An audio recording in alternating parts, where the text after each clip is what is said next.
topic is going to be how to be an effective coalition member. My name is Jessica Gilsdorf. I am a project coordinator at Epiphany Community Services for those of you who do not know.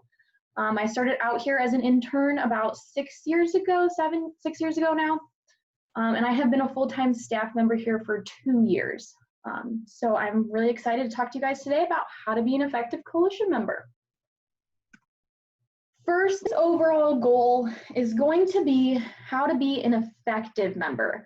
I think the key word here is the word effective, mainly because it means being successful in producing a desired or intended result. So we want to make sure that what we're saying we're going to do is what we're doing, or what we're agreeing to do is what we're actually doing. Because just being a coalition member could mean different things to everyone. So we want to make sure that you're being effective in your own sense and being as effective as you can be. So that's kind of why we wanted to walk through this little definition first and kind of just our overall goal for the day. Next, we're going to walk through our learning objectives really quick. So this is kind of breaking it down a step further. We're going to first walk through what my coalition's purpose is, followed up with what is my role and what is expected of me depending on my role. So we're going to kind of walk through those today as well. And then we're also going to talk about, so I'm part of the coalition, now what? What should I be doing? What should I be sharing? And other things along those lines. And then we'll wrap it up at the end, let you guys kind of talk about anything or ask any other questions that you feel you need answered. So first things first. How well do you know your coalition? This is a big thing that a lot of people tend to forget or don't spend enough time on. These are some kind of basic questions to ask yourself, especially those of you who kind of answered, they don't know what their role is yet because they might be new. The first thing you're going to want to do is get to know your coalition. Basically, start with what is the mission or vision of the coalition. You should be able to state, this is my coalition and this is our mission. This is what we're trying to do.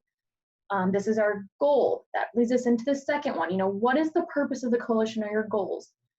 Depending on if you are a substance abuse coalition all the way to, just a general community coalition working on mental health or something else. It's really helpful to know the overall goal and the things that your coalition is trying to achieve. If you don't know that, you can't be effective and you can't be helpful in the areas that you are needed. So that's another big thing to ask yourself. And this might be a question that you ask other coalition members. It might be something that you go to a coalition staff and say, hey, is there just a quick, little rundown you can give me of, the purpose, the goals. I will highly recommend going to the coalition members though first, because they're going to know it like the back of their hand. Next, you're also going to want to ask yourself, do we have grant funding? What kind of funding in general does our coalition have? Do we have, local grants? Do we have state grants? Do we have national grants? Do we get a lot of donations from local businesses? This can just help you know kind of what other partnerships the coalition is involved in, and kind of how the politics play out within the coalition and the members and the groups and partners that they're involved in. So this is another great thing to ask yourself. Another thing with that is to ask yourself, what can we do and not do with those funds?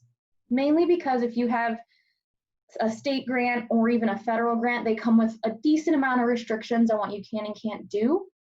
So to not waste the coalition's time or the coalition's money in a sense with things that aren't even possible, it's good to at least know, hey, am I getting involved in a coalition that does the things that I want to work on with the community or that I want to see happen in my community? Because if they're not, you might not be as passionate about the work, which will make you probably not want to be as effective and involved, which is okay. It's just great to know that up front. So you're not wasting your time, you're not wasting the coalition's time, and everyone is, being effective and doing what they want in a sense. Next, we have who are the coalition staff? These are the people kind of behind the scenes making sure that the funding is going to what it needs to be. They're going to be the overall just kind of organizers, I guess, and the people you look at for support. So it's great to know who they are, because if you don't, that's probably not a good thing, and you want to familiarize yourself with them. to make sure you know you're reaching out to the right person about questions. Next, we also might want to talk about what are the responsibilities of the coalition staff. Now that you know who the staff is, knowing what they do and what their responsibility is will help you know where you fit in and what your responsibilities are. And it's okay to ask them, is this something that you usually do? Is this something that the members should be doing? Because it's okay to ask that, because we want to make sure you are improving your knowledge of how the coalition functions. So that's okay. We also want to make sure we look at what the coalition has done in the past. Again, this kind of goes back to, not wasting your time, not wasting the coalition's time, but knowing what they've done in the past and what they're currently working on will help you be an effective member as well. If you go in there and you start saying how you want to do this, this, and this, the members might look at you funny and be like, what are you talking about? We already did that. So it might just be helpful to sit down with a member who has been there for a couple of years and knows what the coalition has done, or what the coalition has been involved in, to help you familiarize with all those different activities that have already been accomplished. So that is my basics I wanted to start you guys out with. Knowing the coalition is going to be your first step in being an effective member. So make sure you are asking all the right questions up front, because it's better to know what's happening than not to know, because we don't want anyone feeling, lost or confused, and then that usually results in a member kind of leaving or not wanting to participate anymore. And we don't want that to happen. We want to make sure there's open lanes of communication. Next, we want to walk through what is my role and what is expected of me. So now that you know the coalition, you are familiar with the staff, what they're supposed to be doing, you know the goals of the coalition, you know what kind of funding you have. We need to ask ourselves, what is my role? Now, these are just a few, common roles that we tend to see in coalitions. There might be a few other ones depending on how your coalition is structured, but these tend to be the common ones that we see come up. The other thing to recognize here is that you can be a representative of each of these 4 different sectors or sections, I guess you'd kind of say, because you can be a board member and also be a subcommittee member. You can also be a sector representative while being a coalition member at the same time. Those two usually play one and one, because usually if you're a sector representative, that means you're a coalition member. So just kind of always remember that you don't have to necessarily fit into one of these boxes. You can represent multiple at the same time. If that is your forte and you want to be super involved, great, get involved in as many of these as possible. If you're someone who's kind of like, I just want to kind of get my feet wet first, maybe just start out as a coalition member, maybe eventually I'll have enough time to work up to a sector representative, that's awesome too. So just kind of make sure you're aware of the time commitment that goes into all of these as well, because a board member during some cases or during some areas of the year might have more work going on than a general coalition member. Where other times, there might be a subcommittee that is involved in marijuana policy, maybe it's the marijuana subcommittee or something, and they're working on a policy. They might have a lot of time going in August. They might be working heavily on it in August, but then come March, they're not really doing too much. So just kind of make sure you're aware of the time commitment involved in each of these different roles. With those different roles, I also like to show this diagram because I think it's a great way to break down the coalition. The green circles represent your coalition as a whole. As you can see here, the line kind of extends out through each of these different roles. And first, I want to kind of impress upon that the general community is here because your coalition is operating in your community. And we want to make sure that we get representatives of the community, even if you just get someone to volunteer for an event. Or maybe it's just something as simple as doing a key informant interview with a community member. To get their information or, input on something that the coalition is working on. That's why we have the general coalition or community, circle here, out here first, because in general, everyone that represents the coalition should be part of the community. Next, we have those volunteers, or this is our, coalition members. They're also heavily involved in the coalition. They're there, they're at the meetings, they're at the events. They're doing those behind the scenes things that need to be done for the coalition to be successful. The other thing here is next is the sector representative circle. So those are going to be a little bit step up. This could also be our subcommittee members. They're going to be a little bit more involved in a specific sense on a maybe a specific, like I said, policy earlier, talking about the marijuana policy. It could also be them working towards a specific goal, like a new town ordinance or something. Those are going to represent this circle. And then our inner circle is our executive board. So these are the people who are making sure that we're spending our money where it needs to be, doing what we need to do, and they're going to be representative of the coalition as well.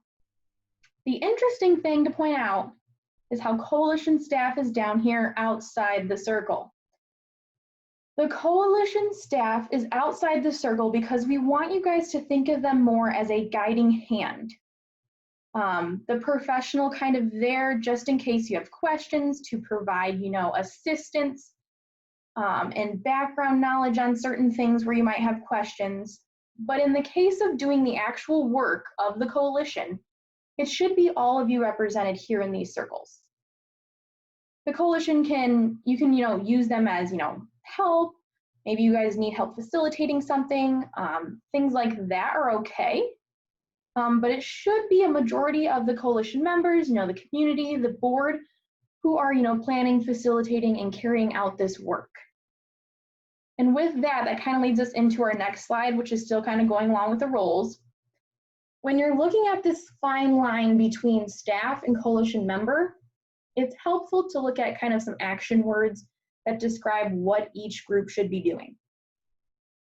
This is one of my favorite slides because I think it really puts into perspective that as a coalition member, I should be the one, doing the presentations. I should be the one acting on a specific, policy, or, acting towards getting a policy passed. I should be out there partnering with community organizations to further along our work.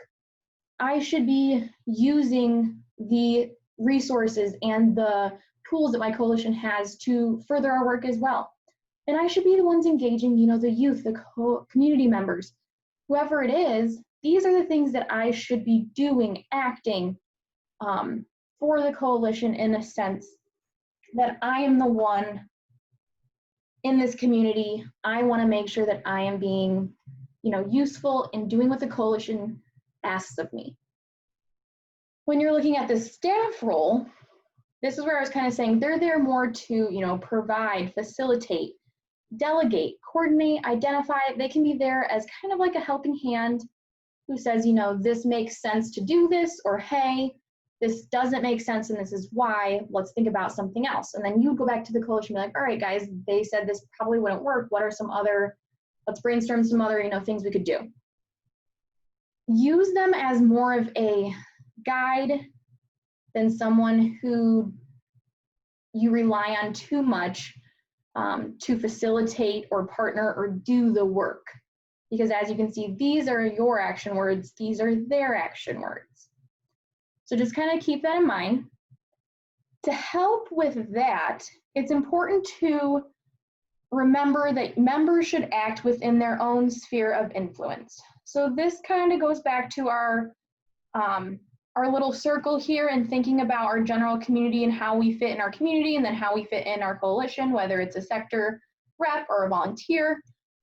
We also want to think about who we're involved in our personal lives, our friends, our families, our coworkers, because partnering or even just talking with them could help expand the work of the coalition. It's also important to think of our professional lives as well. So whether it's another volunteer group that we volunteer with, maybe it's a workplace, maybe it's a professional organization that we work with as well. Use those connections that you have to build more partnerships, to engage other people. It's also important just to gather information from other organizations as well that you're involved in, because you never know what piece of information might be helpful to the coalition. The other community is our last one here to think of, which is going to be kind of regulatory, legislative, advocacy. It's also kind of, I like to think of community as like, your cul-de-sac, maybe it's your subdivision, your neighborhood. It's helpful to partner and talk with them as well, about what's going on in the coalition, because that's going to help you be successful. That is going to be my role. Now I want to go through just some common expectations that you might see for each different role that we briefly talked about earlier. The first one I want to start with is a coalition member. Coalition members can have different responsibilities and duties depending on your coalition. So just because they're listed here doesn't mean this is what is expected of you. Always refer to your CIA or your MOU that you signed with the coalition, your coalition involvement agreement, or your memorandum of understanding with them. Always refer to that, but these are just some kind of general responsibilities and duties that we see often coalitions use for their members. Generally, the responsibilities are to engage engage community in the work. Decision-making does fall to coalition members, whether it's at a coalition meeting you guys are deciding to work on something, or maybe it's about updating an action plan to involve a new activity. Coalition members should be involved in the decision-making. And then the last responsibility here is development and implementation. So once we have made a decision, it's important to put it out to the coalition to say, what kind of strategies can we come up with for implementing this? How can we get this new policy passed, or how can we get this problem solved that we have in our community? It's important to involve the coalition members in that aspect because it helps them feel involved and feel like they have a purpose. So make sure to involve your coalition members, and that is a responsibility that does fall on you. So if you're a new coalition member, don't be afraid to get involved. If you're at a meeting and they start talking about, making decisions, feel free to put your 2 cents in, say this makes sense or this doesn't make sense based on, your knowledge or understanding of something, because you might know a lot more about, park and recreation safety than your person sitting next to you if they're planning on installing a new, jungle gym in the park or something. Just kind of off the top of my head example there, but you just never know what the person next to you has knowledge on, so feel free to share, discuss, and develop those implementations that you want the coalition to do. Other duties could include, planning and setting coalition priorities, obviously participating in events and volunteering for, events, educating community members on the coalition and its projects. This is a really big one. This is actually going to be something that everyone that's involved in the coalition should do. No matter if you are out at work, if you are, with your mom group after school or something, maybe you are at a movie theater talking to a community member or something. It's okay to talk about the coalition and what you guys are doing. Just be confident in what you're sharing. Know the coalition's vision, know what you're doing and why it makes sense and why it's purposeful. And be able to share that and talk about those things. It's very helpful for the coalition members to spread the good word of what they're doing, because it makes the community more receptive to those changes. Some other duties could include, connecting with community members. It could also include representing the coalition within your sphere of influence and responsibilities. This goes back to getting involved and where you work could play into your coalition membership. So if you work for the local hospital as a nurse, it might be helpful for you to talk to maybe a local prescriber or someone and say, hey, I am a nurse, I am interested in learning about this, because then you can take that information and apply it to your work life and even the coalition if you guys are working on some kind of maybe prescription drug take back or opioid initiative. Those different lives can overlap, and that's okay. And that's what we want to happen. We want the people who are involved in that world, who have kind of a dual benefit from it, to engage in those activities.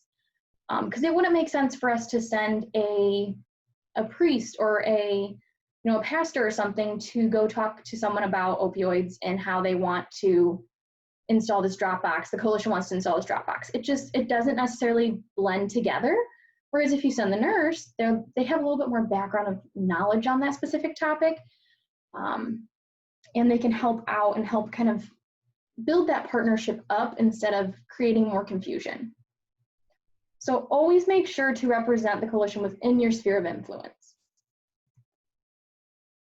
Next, we have committee members. And depending on the committee, your duties can vary. So whether you're on the evaluation committee, like I said, a marijuana subcommittee, maybe you're on the data collection committee, whichever one it is, your duties can vary, and especially based on what the committee is currently working on, your duties can vary as well. But general committee members are responsible for participating in meetings. You do have to be present and there to be involved. And the second and the big thing is to support and or implement committee initiatives and activities. So it's great that you come to the meetings, but we also want to make sure that you are in some way supporting, helping implement the said activities that this committee is working on. So keep that in mind if you are a committee member. Next, we have kind of a sector representative. And the 12 sectors listed here do comply with the Drug-Free Communities grantees. So if your coalition is not a Drug-Free Communities grantee, don't worry too much about the different sectors. You might have sector representatives for different sectors that are not listed here, and that's okay. I just like to talk about these because these are the main 12 that we see come up a lot. And as a sector representative, people sometimes get lost in just thinking that they're a coalition member and they don't have to do anything. Or, hey, I'm a sector representative and I don't even know what that means. I've heard that before. I've heard people say, yeah, I'm this representative and I don't even know what I should be doing. I don't even know what that means. And that's okay, but then you need to know who to go and ask what you should be doing. Whether that's another coalition member or another sector representative and saying, hey, what do you do? You're a sector rep. It could even be going to the staff and being like, am I doing what I should be doing? If not, what are some tips or tricks that I should be using to be fully effective in my sector role? The big things for responsibilities here is to provide direction and input into the overall direction of the coalition. This kind of just goes along with being able to give your input on certain things based on your sector. So earlier I talked about, a nurse or a doctor who is maybe a coalition sector rep. Being able to put their 2 cents on a specific topic when it comes to opioid prevention might be really helpful because they have that sphere of influence, they have that background. So feel free to share information that you've heard of at work or, outside of work even, especially if it's helpful on that specific topic that's being talked about. Another thing is to seek to make changes within the designated sector. And that doesn't mean any super crazy changes, but seek to be better than maybe your prior sector representative. Try to provide more information to the coalition, be more helpful. Take it to the next level in a sense, is kind of what we mean there. Next, we have communicate about coalition activities within designated sectors. So that kind of goes along with number 1, with being able to provide direction. It's okay to communicate something as simple as, hey, we heard that this new tracking system for prescriptions is coming in, or this new alcohol policy is being worked towards in another community I heard through my law enforcement officer friend maybe. How does that affect us, or what can we do around that? Just being able to communicate is the biggest thing at coalition meetings, and being part of a coalition, being able to communicate is the easiest thing you can do and the most effective thing you can do. Represent sector's interests and expectations at a coalition meeting. And then lastly, implement requested actions within designated sector. So make sure that if you're talking to us about stuff at a coalition meeting about something within your sector, so going back to kind of the health doctor nurse one, if we're talking about installing prescription drug boxes, it's okay to go back to your employer there and say, hey, we talked about this at my coalition meeting. What if we ended up installing the prescription drug drop box here at the doctor's office? It's okay to kind of cross that line if it makes sense. We don't want you to get in trouble, at your work or at your job or anything, but it's okay to have that communication open if it makes sense and if it helps the community grow. So if you are new to the coalition and you think you might represent one of these sectors, and you have the time commitment to be able to, provide that information and communicate, feel free to talk to another coalition member about how can I become a sector representative. Some coalitions usually already have theirs. They have to sign them. I think it's yearly they usually do it. But if it's something that you're interested in becoming, I think that's great. And there's always room for more information to be shared. So this can be a really good opportunity for growth if you are wanting to look for more involvement in your coalition. Our last kind of role I wanted to talk through today is a board member. And board members are typically elected or appointed and serve term lengths according to the coalition's bylaws. As far as responsibilities go, their main one is for financial and personal oversight. Sorry, guys. This is making sure that the coalition is spending money on things that they need to work towards their goals, pretty much, and just kind of overseeing personnel, making sure that people are being advocated for and people are doing what makes most sense for them. The other thing is to identify that coalition goals are addressed by activities. So we want to make sure that the activities that we're doing address our goals, and we're not just doing all these fluffy things in the community that we think make sense, and then we turn around in 2 years and say, well, our numbers haven't changed at all, they haven't gotten any better, and then we look at what we've done and we say, well, we haven't really done that much that we said we would do to achieve this goal. So it's great to have the board there to be able to say, sometimes, hey guys, we shouldn't be doing this, or hey, this doesn't make any sense, we're not doing it. It's hard to be that board member sometimes and have that kind of heavy hammer or the heavy hand that just says, no, we're not doing this.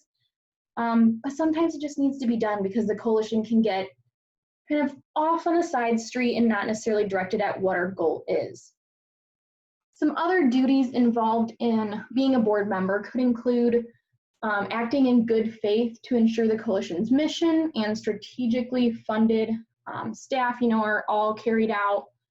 It's also helpful to develop coalition's annual budget with input from the coalition and the fiscal agent, if applicable, for the coalition's approval. This is another thing that the staff can sometimes, help facilitate and be involved in as well.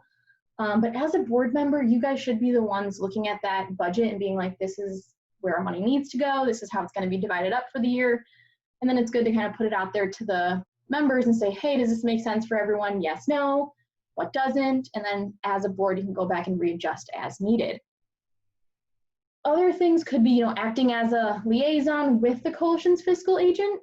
So if you are part of a coalition that has a fiscal agent, and if you don't know what that means, write that down as a question that you need to ask another member or maybe even the staff.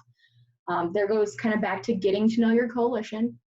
But the board members are supposed to act as kind of a liaison between that fiscal agent and the coalition, just to make sure that everything is getting divided evenly. It kind of goes back to that financial responsibility and oversight as well.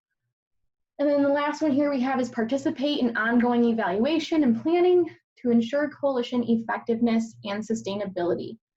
The board members really should be able to kind of look at more of the overall look of the coalition. They should be the ones, up top looking at it from a broad scope. Whereas our coalition members are there to do the work, they're acting, they should have some involvement in the planning, but in general, it should be kind of your board members that have that overall scope look of the coalition and what its objectives, goals, and what they're actually planning to do.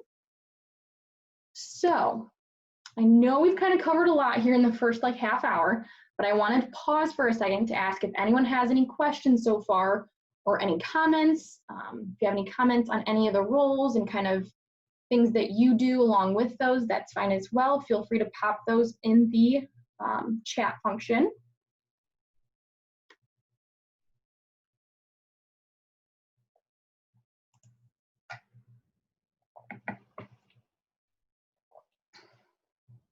All right, I'm not seeing anything come in, so I'm going to give you guys a couple more seconds in case you have any questions so far. I know it's a lot of information, especially for those of you who maybe only be in your first month as a coalition member. You might be like, oh my gosh, what did I just sign up for? It's a lot at first, But I will tell you, knowing your coalition and just even talking with another coalition member is really helpful. I was part of a coalition a few years back, and it was just helpful to be able to walk in and talk to another member about what their experience has been so far, to kind of get the feel more of it and kind of for it, so you can tell what the coalition is currently working on, and so you don't make a fool of yourself, because no one wants to do that. And everyone wants to make sure they're getting the most out of their involvement with the coalition as possible. All right, so I'm not seeing any more questions come in. All right, so we're gonna go ahead and keep moving on. The next part I wanna walk through is this one. This kind of goes along with what I was just saying, oh my gosh, I just signed up for this, now what? So I'm part of the coalition, now what? You're like, okay, I know my role. I got some background on the coalition, I know my coalition. Now what should I be doing? And the first thing, to take action. A lot of times people ask themselves, well, what's in it for me? Or they tend to ask, why am I doing this? What's in it for me? And it's okay to ask that question, because we'd rather you get as much out of it as we're getting out of it as the coalition. It's kind of a give and take. So in that sense, don't be afraid to volunteer. It's okay if you can only volunteer, 1 hour a month and say, hey, this is all I got.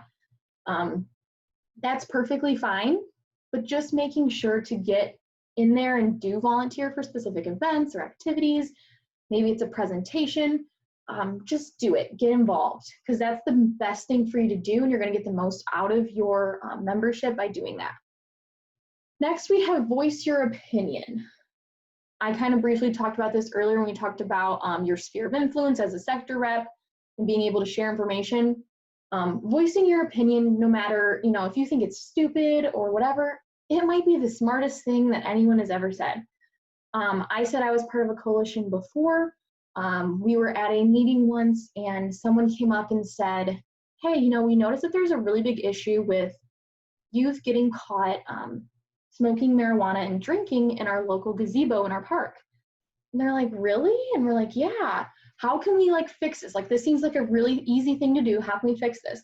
And this guy who doesn't usually talk at our meetings stands up and goes, we could just install some lights, in the park and in the gazebo specifically, so our police officers can patrol through that area after dark. And we're like, oh my gosh, this is the most genius thing anyone's ever said. He was kind of nervous about telling us at first, and we're like, no, this is so smart. So just don't be afraid to voice your opinions on things, or give examples or possible solutions for things, because it might be the best thing that the coalition has ever, no one would have ever thought of that if you didn't say it. So make sure to do that. Ask questions about things you are unsure of. Especially as a new member, ask questions. It's okay. Just know the right setting to ask questions. If it's a coalition meeting and you're pretty new and it's your first meeting, it might not be the right setting to ask a lot of questions. That might be a time where you kind of write some questions down, and then after the fact, maybe go to a coalition member and be like, hey, can you answer a few questions for me? I'm new. I just want to make sure that I'm not confused on anything.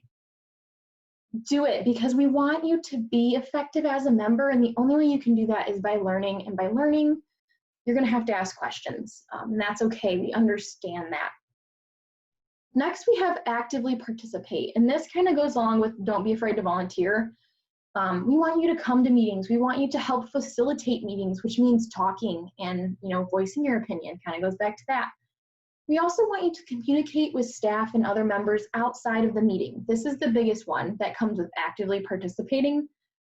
You're not just here to come to a meeting, talk to us then, and then go home and never speak to us until next month on the third Thursday of the month. That's not going to help anyone. That's not going to help the community. It's not going to help the coalition. So it's okay to have a conversation, or maybe meet up for coffee and be like, hey, we know the coalition's working on this. Could we be doing something around this issue outside of coalition meetings or outside of what they're doing, or can we help or assist them in any way? That's okay. Have those communications outside of the meeting, because it's going to help the coalition grow and get their goals achieved faster. Next, we have help other members as needed and hold them accountable for their actions. This is one that can sometimes get a bit sticky, but you should help your other members. Like I said, if they're new, they're probably super confused, and you were a new member once too, and you know how confused you probably were. So help them, be there as a guiding hand if they have questions. But the other thing that goes along with that is holding each other accountable as members. If Susie says that she's going to call 10 people about, providing this training to the youth in a month, and then it's a month later or it's 2 weeks later and she goes, oh, sorry guys, I haven't had enough time. I haven't had time to call any of those 10 people. Someone maybe should have, talked to her a bit sooner and said, hey, Susie, have you had a chance to call those people yet? And all that's simply doing is, kind of quality check. We want to make sure that if she can't do it, that's okay. And she should feel comfortable enough to say, hey, Tim, I just don't have time to call these. Would you mind, helping me out, maybe taking 5 of them? That might free up Susie to at least be able to do half her job, which is okay. And then Tim can help her as well. So just make sure to, communicate and hold each other accountable for things, because otherwise the coalition will not get anything done. If you're not holding each other accountable for your actions that you agree to do, the coalition is going to be a little bit slower in getting its actions and goals achieved. And then lastly, network with other community members. As a coalition member, you are now one of the however many faces of the coalition. Be proud of that and be able to share what the coalition is doing and network and bring more people into the coalition. The more people, you can never have too many people in a room or too many people working on a very specific goal. In your guys' case, it might be, substance abuse prevention, like I said, mental health or something else. You can never have too many people in the room, and networking and getting other community members involved is really helpful. All right. And so our next section we have here is taking action. So these are just some common activities that members should be involved in. So it's not just committee or coalition meetings, guys, that you should be, involved in. It should also be the action planning. It should be, developing logic models that are representative of the issues and the problems. It should be evaluation activities, whether that's data collection, actually looking at our data and evaluating it. It could be sustainability. So maybe the coalition needs to look at a sustainability plan, developing that, as well as your coalition events and meetings though as well. I want to put this out to you guys. I want to kind of get you guys involved, recentered back in here. In the chat, I want you guys to share some other activities. They could be specific to your community as well, that you think coalition members should be involved in, or activities that you guys have done that coalition members have been involved in. So feel free to just share a couple of things. We can get some maybe new, fresh ideas out there.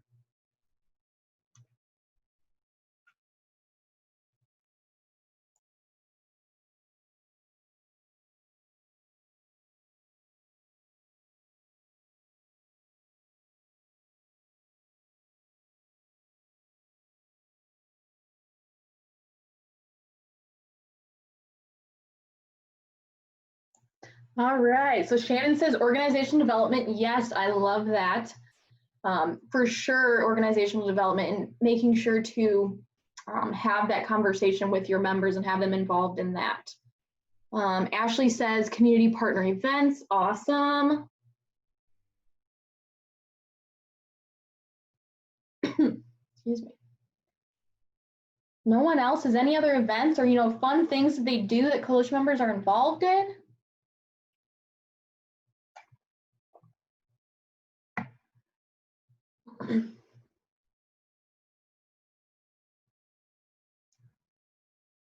All right, if no one else can think of anything, we'll keep moving on. Okay, Marianne says, zombie night, raise awareness by raising the dead. That is hilarious, Marianne. That's an awesome activity though, it's got a theme to it, but it's also kind of about, what it needs to be addressed. So I love that. Awesome. So you guys have some great things. I really like how Shannon pointed out the organizational development. That's a great one to make sure your coalition is involved in. And if you're a coalition staff who's listening today, or even a board member, or even just a coalition member, you should want to be involved in all aspects of the coalition. However, we all know that everyone has time commitments and you can only do so many things in a day. You know, I'm one who totally has that issue. I can't commit to doing, 20 things at once. It's just not possible. But you should pride yourself in wanting to be involved as much as you can. If that's being involved in, evaluation and that's all you have time for, that's okay. If it's, maybe you only have time to be involved in the sustainability and the organizational development aspect, that's okay too. Maybe you only have time to volunteer, 1 hour at our coalition events that we hold every other month.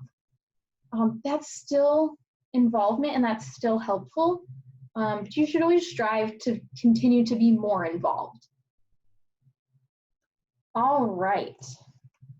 So kind of going along with what Shannon said with the organizational development, I wanted to walk through kind of group dynamics or meeting dynamics. And the first one here is to kind of point out that your meetings should focus on action and problem solving. So a lot of our coalition meetings tend to get into the point where it's just kind of report out, oh, this is what we've done. This is what we're planning to do. Thank you everyone for coming. Everyone leaves. It's great because we're still getting together and we're there to talk about things. And so all coalition members are caught up and know what's happening at least. But our meetings should really tend to be a little bit more action-driven, problem-solving driven. So we don't want to just be reporting out. We want to be saying, hey, this is what we've done. This is what we have coming up. The stuff that we have coming up, what do we need to do for it? Can someone, do this? Can someone call Jim about, getting the grill set up for our upcoming event? Can you call 10 people to try and get a presenter set up for our coalition training that we're doing or for our youth training? They should be a little bit more action driven, not necessarily, this is what we're doing, this is what we've done, thank you everyone for coming. It's great that we're getting together and we get people there, but we want to make sure we are using their time wisely because they're donating their time to come meet with us for an hour or, however long our meeting is. Next, we have, make decisions and plans at every meeting. This is kind of going to get us out of that funk of just reporting out. Make sure to set plans and make decisions, whether that is, so-and-so, like I said, Lucy's going to make 10 calls. Jim is going to send out an email blast. Maybe Mark is going to go down and talk to all the police chiefs about a policy that they want to implement or the policy that the coalition wants to implement. Whatever it is, let's set specific plans in place or actions in place for our members to do before maybe the next meeting or before the next 2 weeks or something. The other thing that can help with group meeting dynamics type thing is going to be assigning roles. And you have your typical secretary at a meeting that takes notes. Usually have your person who's leading the meeting. Some other roles to consider could be a timekeeper. So having a specific time scheduled out meeting agenda is very helpful. It respects people's time because you're saying this is how much time we're going to spend on this, and we're going to get you out of here by an hour. So having a timekeeper to make sure we're staying on task and on schedule is great. Going along with that is the task manager. And they're basically there to make sure everyone is focused on the task that we said we're going to be talking about. We don't want any side conversations developing or, topics getting off topic, sorry. That's what the task manager is there to do, kind of rein us back in, making sure we're staying kind of on task and talking about what we need to. Next, we have the agenda manager, which is a little bit different, but kind of goes along with task manager. They're basically there to ensure that we stick to items on the agenda. So even if someone brings up something that's really good, we really want to talk about it, that's great, but we might not necessarily have time for it in the agenda. So the agenda manager might just simply take that down and say, hey, come talk to so-and-so about that after the meeting, or hey, let's put that on our next meeting to talk about. And then lastly, the new member assistant, which is probably my favorite one, is going to be someone who helps any new coalition members in that meeting. So this kind of eliminates those interruptions that happen when new members tend to have questions. And like I said, it's good to ask questions, but that coalition meeting might not be the right time. So it's good to have someone sitting next to them saying, hey, did you have a question on that? I can answer that for you really quick, or hey, let's talk about that after the meeting and we'll go ask so-and-so about that. Whatever it is, having that new member assistant is very helpful. These roles can also change per meeting. I actually really recommend them to because it gets different people involved, so it's not just the same people being these roles all the time. It might be helpful to have your secretary or the person who's leading the meeting, facilitating the meeting be the same, but it is very helpful to kind of mix these up to get different people involved in organizing and facilitating the meeting. Lastly, here we have new member orientation, and I wanted to point this out just a little bit because as a person who joined a new coalition at one point in my kind of life, the coalition I joined, like I said, it was a little bit hard to get acclimated at first, but what would have been super helpful would have been a new member orientation, process packet, one sheet of paper, I don't really care what it was, something they could have gave me that said, hey, this is who we are, this is our mission, our vision, this is our funding, this is what we've done in the past, this is what we're working on. And that could be a one sheet of paper, two sheet of paper, and it would have told me at least a starting point of what I need to know. But being able to give your new members an orientation packet, even just pulling them through maybe a 2-hour orientation process meeting or something with coalition members and staff, that's helpful as well, just to catch them up so they don't feel like they're just completely drowning in the information that's being given to them at their first meeting or their first, volunteer event that they're doing. Because a lot of times when that happens, they tend to not come back. And we don't want that to happen. We don't want to turn away people or, turn people off of the work. We want to make sure they keep coming back and are enjoying and involved what they do. So just kind of remember that. Next, we have what to share. So, I'm a coalition member. What do I need to be sharing? I think it's really important to point out that you should share your strengths.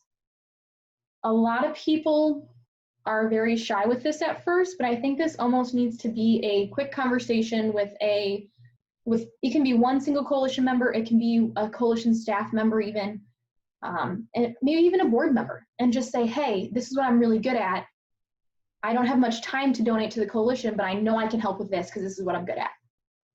Awesome. If your strength is maybe public speaking and we do presentations in front of the school board, they can be like, oh, Julie is awesome at public speaking. Let's have her do that presentation. Sharing your strengths helps the coalition be more effective in its activities and initiatives than if, we have maybe Tim speak, who's not a very good public speaker. If we send him to that presentation, the school board might not take him seriously. They're going to be like, he doesn't even know how to talk in front of people. So just kind of keep that in mind, that it's okay to share your strengths. And with that, share your weaknesses.